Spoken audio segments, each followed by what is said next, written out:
My name is Mark Dismuke. I'm the director here at McDonald Mazda South.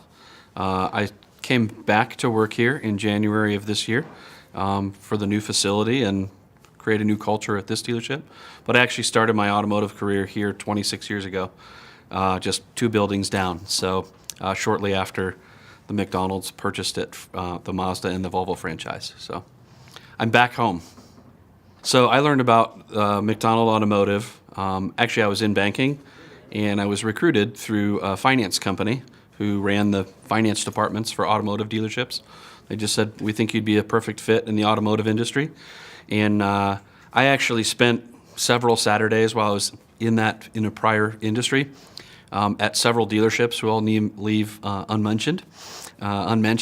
Anyway, I spent time a Saturday there kind of seeing what the car business was like.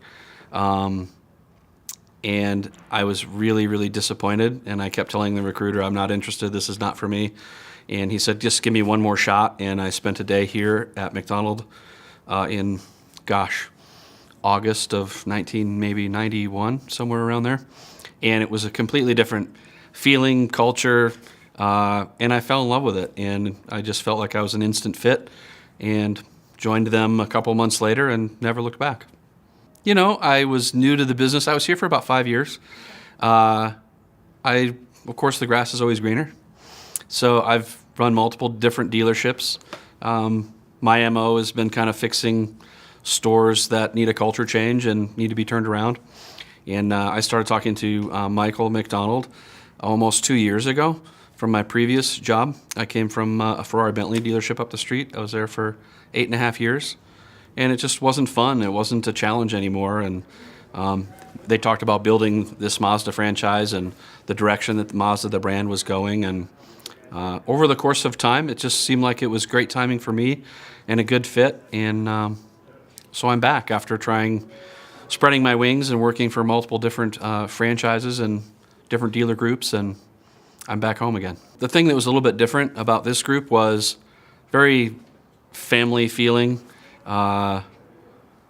It was more of, I don't know. I mean, I hate to say, my mother cried when I got in the car business. I mean, that is a true story. She said, why would you leave banking where it's a prestigious job and go sell cars? And she really cried. She was like, you're going to hate it, and it's sleazy. And in all the places that I experienced, other than McDonald at that time, really gave you that feeling. I mean, all the things that you had heard about the car business and what people were like and what took place behind the scenes really did take place in the 90s. Thankfully, let's hope it doesn't, but I just didn't get that feeling here. You know, it was fun. It was a great environment. They were honest, integrity, all the things that you didn't have in 1991 in the car business. I guess no one particular thing kind of pointed to the honesty or integrity. It just is a feeling of the culture and a feeling of that they do things right.